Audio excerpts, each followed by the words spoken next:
Sometimes when we're communicating with people, we're faced not only with disagreement and resistance, we're faced with outright hostility, a very strong level of challenge.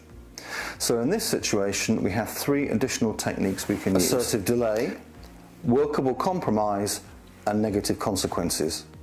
Let's deal with those 3 techniques one at a time, beginning with assertive delay. Let's start with assertive delay. So assertive delay, sometimes called car parking, simply means that you delay talking about the issue for a while to let people calm down. So it might be if a customer is pushing you to do something, you say, you know what, I don't really think I can agree to this, it's beyond my level of authority, let me talk to my boss and I'll get back to you. So you create that break for people to just stop and think and calm down. Or maybe in a negotiation you're arguing over some point or other, things aren't moving forward, and you simply say, you know what, I think we've got as far as we can get on this point today, why don't we put it to one side and just go on to the next item in the agenda. The more heated things are, the more fractious they are, the more useful just taking a time out is. So that's assertive delay. The next technique we can talk about is workable compromise. So this is exactly what it sounds like. Is there a win-win? Okay, there's what I want, there's what you want, we're disagreeing. Is there some kind of middle ground somewhere? So I'm not completely happy, you're not completely happy, but it's some kind of movement where there's some kind of give and take that we're both satisfied with.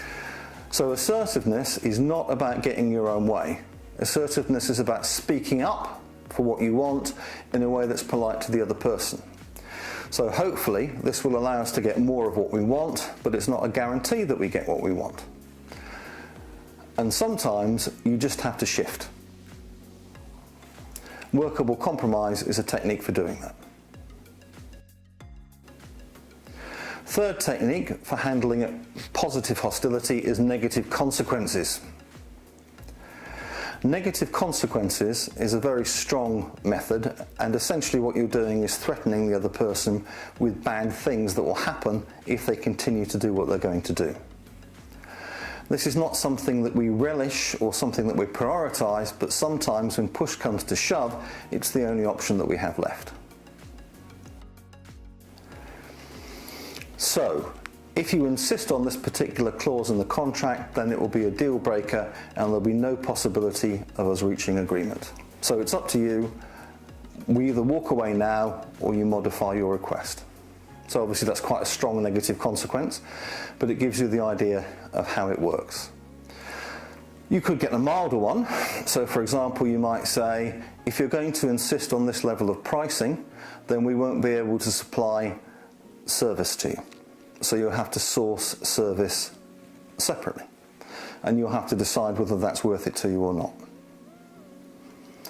So negative assertion. Of course, if you're going to do that, never bluff. So if you threaten someone, then you always have to be willing to follow through on your threats. Also, when we're threatening people, we want to do it factually and politely. So we don't want them to react emotionally to the threat, which they might. We want to say, look, this is just how it is. If you insist on this clause, we really will walk away from the deal. If you insist on this pricing level, we really will take away the service element from the contract. You have to decide whether that's a risk you want to run, and if they do, well, they do. Negative consequences. Used sparingly, but if you're going to use it with conviction. And there we have 3 techniques for dealing with the most contentious and difficult situations. I hope you're never in a position of having to use them, but I guess, life being what it is, from time to time you will be. So when that happens, good luck.